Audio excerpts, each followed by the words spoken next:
You got to look past the pain. The pain really scared me as a starter. I got my friend to shoot me, just randomly, so I didn't know what was going to happen, and he shot me, and that's how I gauged that it hurts, but it's not like a really bad pain.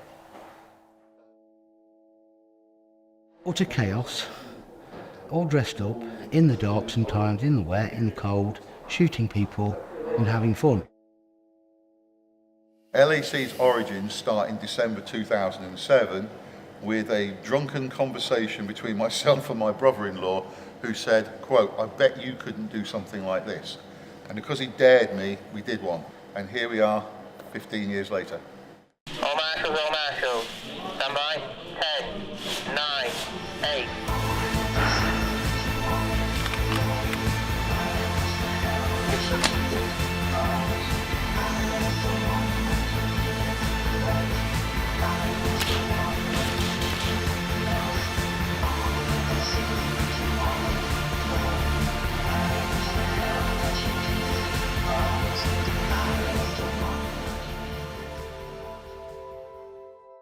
In my previous job, a chap brought in what to me looked like a submachine gun. I was an armourer by trade, found it was a toy gun, and we spent several weeks mucking around with it, looked around the local area for a site to play, took my two sons to it, we were instantly hooked. I actually initially didn't like it.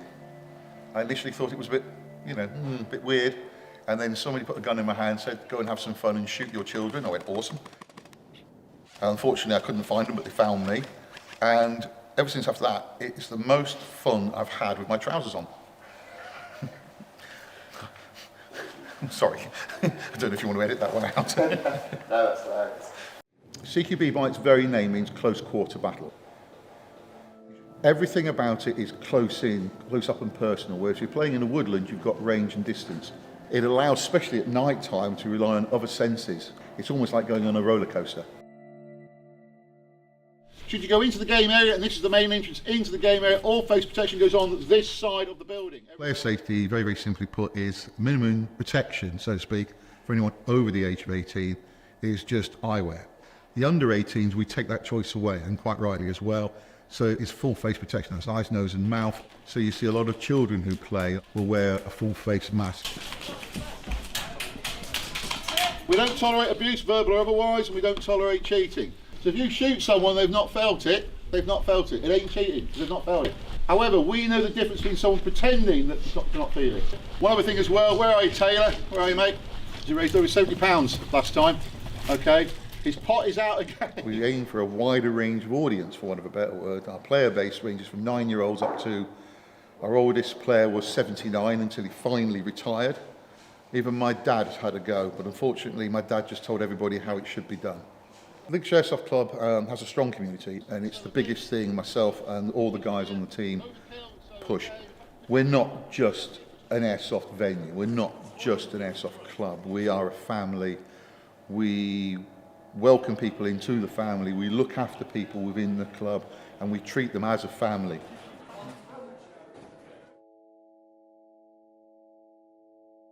I served in the First Gulf War.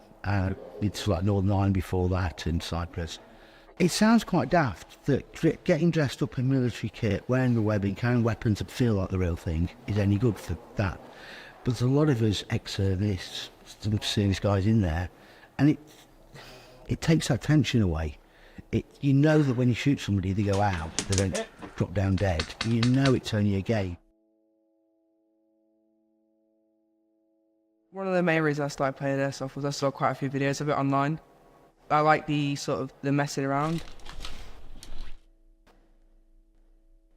As a female Airsoft player, there is a noticeable difference in the way people treat you. For example, I have come up with plans before, and then people have come up with the same plan, and they've just completely sidelined me. I would recommend a lot more female start playing this sport. It is so fun. I love when there's new women that come in and play, and they just have a blast. There are some accurate stereotypes, like full camo, head to toe, but a lot of the time you just get normal people just coming in after work in jeans and t-shirts and hoodies. I love Ian, he's a really nice chap, he's quite funny, but he's just really helpful as well outside of the community. He's just a good person as well. Yeah, I like Ian a lot. Ian is amazing. Okay, it's not just Ian, it's the whole of the team make it what it is. I think when the Ukraine thing was on, then we raised money to put first aid kits. A club member that's not well, we raised money for that. It's not just the club, it's the family of people, you know what I mean? It's, yeah, no one's treated unequally, everyone's equal. So the club as a whole, to me, is phenomenally important. It is something that completes something in a lot of us. It is a whole. It's a transition from one form of life to another life. It is something where you can relax. It is a suspension of belief. It is something where you can be something perhaps that you wanted to always be, but couldn't, but now you can have a go at it. The hardest thing about this is when you see people having a really good time, not having a good time. When you hear people, as we've heard tonight, one of our players has just been diagnosed with bone cancer. And so it hits you quite hard because you know them and you know them well, you know the stories.